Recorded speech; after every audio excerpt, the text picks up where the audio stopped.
मैंने आपके एक वर्कशॉप में देखा था, उन्होंने 72 घंटे के उपवास से अपने असाध्य रोगों को ठीक किया जी। तो उसके बारे में थोड़ा सा, जो अभी आपने बताया कि पानी लें और नारियल पानी लें, फिर जूसेस लें, तो इसी प्रक्रिया को उन्होंने यूज़ किया था जैसे उन्होंने लाइव वर्कशॉप में मैंने सुना था। तो इसको थोड़ा सा और डिटेल में बताएंगे कि इस प्रक्रिया को कैसे सरल तरीके से किया जा सकता है, इसमें बाकी लोग फॉलो भी कर सकें। जी, अगर किसी को 72 आवर फास्टिंग करनी ही है, अगर कोई इसको करना चाहता है, लेकिन एक तो ये है कि ये वीक में एक बार नहीं करनी चाहिए, महीने में ही एक बार करनी चाहिए 70, क्योंकि वीक में एक बार करेंगे तो हम 3 दिन तो इसी में ही एंगेज रह गए, तो एक बहुत बड़ा हमारे, तो महीने में एक बार ज़रूर करनी चाहिए। इसका प्रोसेस क्या है कि 72 घंटे में 3 दिन आ गए, जिसमें जो पहला दिन है वो पहले दिन में आप सिर्फ और सिर्फ वाटर फास्टिंग कीजिए। दिन भर पानी पीना, दिन भर पानी पीजिए, पानी पीते रहिए, थोड़ा थोड़ा सिप सिप करके पानी पीजिए। ऐसा नहीं कि पानी पर ही रहना है और 15-20 लीटर पानी पीना है, थोड़ा थोड़ा सिप सिप करके पानी पीते रहिए।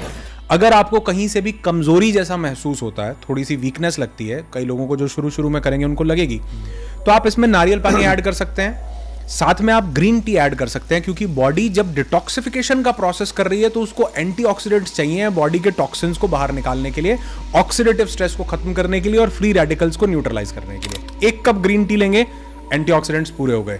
1 दिन में नारियल पानी ले लिया, काम पूरा हो गया। तो पहले दिन आपने कोशिश की कि ये आपने कंप्लीट वाटर पे नारियल पानी, ग्रीन टी और साथ में अगर आप जूस लेना चाहें तो वो ले सकते हैं। दूसरे दिन का जो फर्स्ट हाफ होगा उसमें आप सिर्फ पानी या नारियल पानी पर ही रहेंगे। सेकेंड हाफ में आप चाहें तो बहुत ही हल्का कोई भी फ्रूट ले सकते हैं, 1 या 2 फ्रूट ले सकते हैं। आपने फ्रूट ले लिया।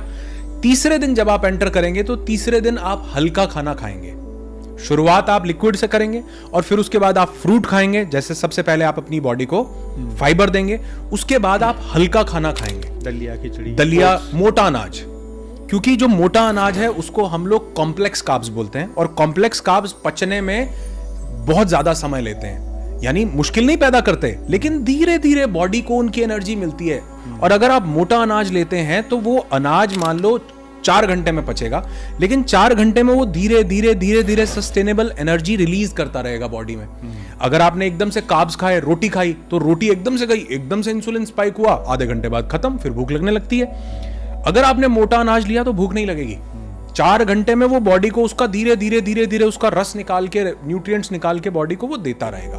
तो तीसरे दिन वो मोटा अनाज खाएं। और इसके बाद चौथे दिन जो लोग गलती करते हैं, चौथे दिन फास्टिंग तो खत्म हो गई, उपवास खत्म हो गया, लेकिन गलती क्या करते हैं, वो टूट पड़ते हैं, सब कुछ खाने लगते हैं, टूट पड़ते हैं। चौथे दिन फर्स्ट हाफ में टूटो मत, क्योंकि आपका लिवर इस समय बिल्कुल रिलैक्स्ड मोड में है। वो बाइल जूस नहीं प्रोड्यूस कर रहा था उतना जितना उसे करना चाहिए, वो रिपेयर के मोड में था।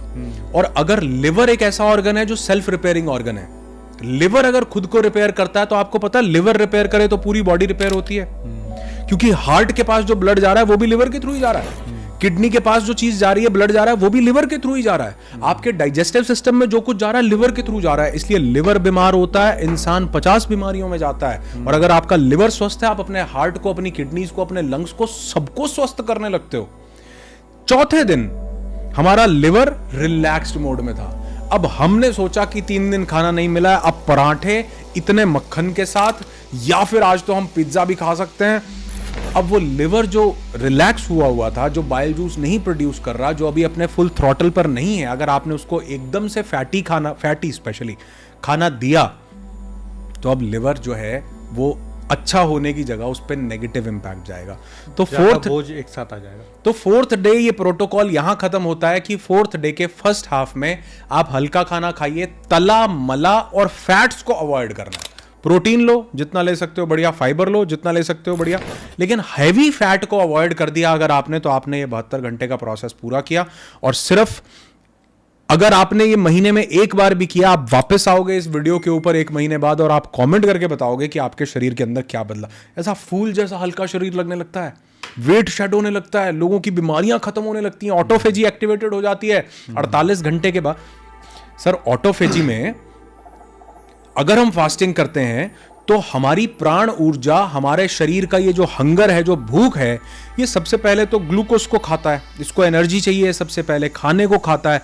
जब ये खाने को 12-14 घंटे में खत्म कर देता है तो फिर ये वेस्ट खाने को खाता है, जो हमारी वेलाइज में, जो हमारी इंटेस्टीन की जो लेयर्स हैं उनमें चिपका होता है।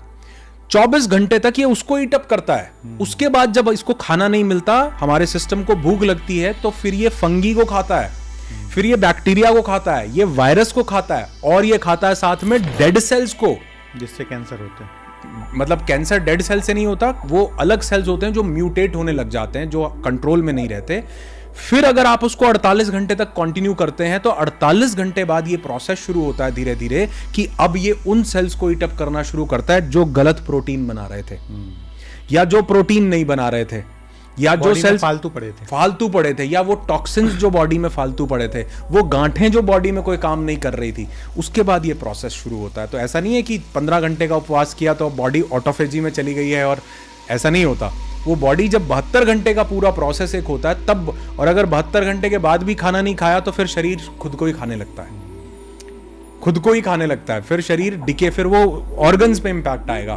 तो ऐसा भी नहीं करना कि फास्टिंग बढ़िया है तो एक हफ्ता बिना उसके, ये योगी के लिए संभव है जिसका शरीर उसके वश में है, हमारा नहीं।